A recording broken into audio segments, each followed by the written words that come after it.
Hay, magandang umaga sa inyo mga kasawi. Kamusta na po kayong lahat? Naway nasa mabuti kayong kalagayan.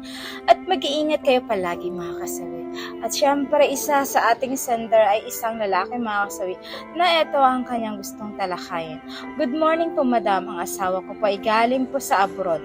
Pag uwi niya ay matapang na siya idol. Ang tanong ko lang po, wala na po siya pagpapalaga sa kanyang anak po idol. Gusto ko lang po idol.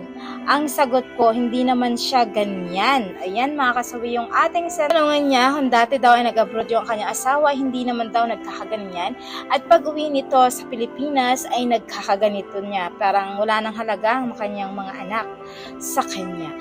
Magbibigay tayo ng tatlong topic mga kasawi na kung ano ang mga rason na asawa nung umuwi ito galing abroad. Ang una mga kasawi ay maaaring meron na itong lalaki. So ayan syempre mga kasawi, ang iyong asawa, 'di ba? Syempre nag-usap kayo bago pumunta sa abroad. Mayag ka na mag-abroad yung asawa mo dahil sa kadilahanan na gusto niyong umasenso yung buhay, 'di ba? Nagkakaroon naman talaga na lahat ng OFW ay saludo naman talaga tayo. Kami namang OFW na matino mga kasawi, kumbaga, syempre, pumunta sila sa ibang bansa para magtrabaho, para maging maginhawa ang kanilang buhay. Pero may iba naman na mga kababaihan at kalalakihan na kapag eto ay nag-ibang bansa, alam nyo ay nagkakaroon sila ng third party or tinatawag na kabit mga kasawi. Kasi natutukso sila mga kasawi dahil malayo sila sa kanilang pamilya. Kaya ang ending kapag eto ay umuwi ay nagbabago na sila, nagkapang, tapos mayamutin, laging galit sa'yo. Kasi dahil meron na siyang iba, kasi ang isang babae, hindi naman ito magiging ganyan yung attitude sa'yo kung wala siyang kinababaliwan or kinalulukuhan na ibang lalaki. Dahil syempre miss na miss ka niyan, miss na miss niya yung mga anak ninyo, Google siya ng panahon para sa inyong mag-ama mga kasawi. Ayan yung ating unang rason kung bakit nagbago na ang asawa mo. Ang pangalawa naman mga kasawi is nagbuhay dalaga. Ayan, alam nyo ba yung mga kababaihan, di ba sa isang ina na talagang mas inaasikaso yung pamilya, inaasikaso yung mga anak, tapos yung nandito siya sa Pilipinas ay napakahuwarang ina niya. Pero pagdating sa ibang bansa mga kasawi is doon niya na-feel na nagiging malaya siya dahil doon niya nararamdaman na parang mas dalaga siya or mas pinanindigan niya na sa sarili niya na nagbubuhay dalaga siya.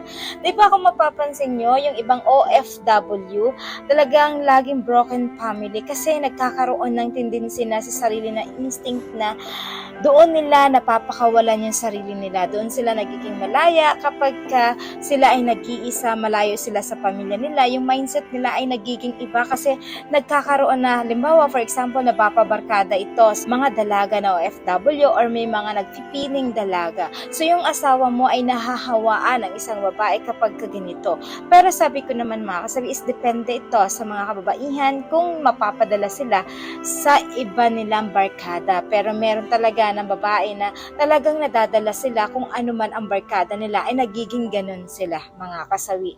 So ayan yung ating pangalawa na rason. Ang tatlong main reason natin mga kasawi ay maaaring hindi ka na mahal ng asawa mo. So syempre ang mga kababaihan kapag eto ay namimiss tayo, 'di ba? Lalo kapag malayo tayo sa kanila. Tapos alam mo ba yung mga babae kapag ganito ay magpaparamdam sa iyo, bibigyan ka ng oras, bibigyan ka ng panahon na matawagan ka, pati yung mga bata, kakamustahin ka niya kung ano ay mga ginagawa mo dito sa Pilipinas. Pero kapag nag-time na magugulat ka na lang, wala na siyang panahon sa iyo, wala na siyang oras para sa iyo at sa mga bata, magugulat ka kasi hindi na yon yung asawa mo na nakakasanayan mo. So, ibig sabihin, may mga rason na talagang hindi ka na mahal ng asawa mo or nabaling na yung atensyon ng asawa mo sa ibang lalaki, mga kasawi. Sabi ko nga sa inyo ha, iba't iba ang pananaw ng mga kababaihan pero ito ay mga reason kung bakit maaaring nagbabago yung mga asawa ninyo na OFW na babae, mga kasawi. Syempre, lagi kong sinasabi sa inyo mga kasawi na hindi naman sa nila lahat na ganito yung mga OFW.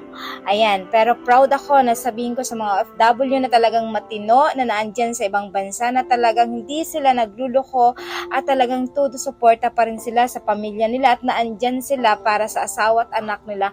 Saludo po ako kasi wag po kayong magbabago, ay pagpatuloy niyo po yan para sa kaganda ng pamilya at makaahon po kayo sa kahirapan dahil napakahirap po ang magiging OFW sa ibang bansa.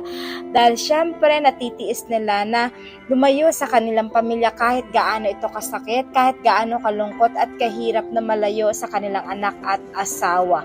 Kaya saludo po ako sa mga OFW na matitino talaga. Syempre din naman sa mga OFW na hindi matino, ayan, nagloko.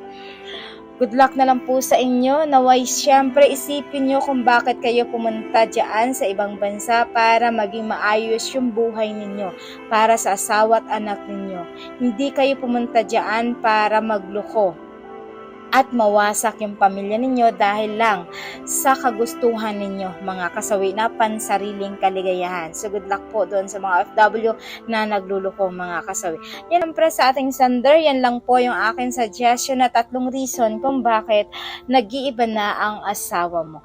At syempre maraming salamat sa patuloy na pagsuporta nyo sa akin sa walang sawang pag-share at pag-comment. Sa mga hindi pa po nakapag-subscribe, mga kasawi, pwede kayong mag-subscribe, pwede na rin kayong mag-follow para updated kayo sa topic ko araw-araw. Magandang umaga, mga kasawi.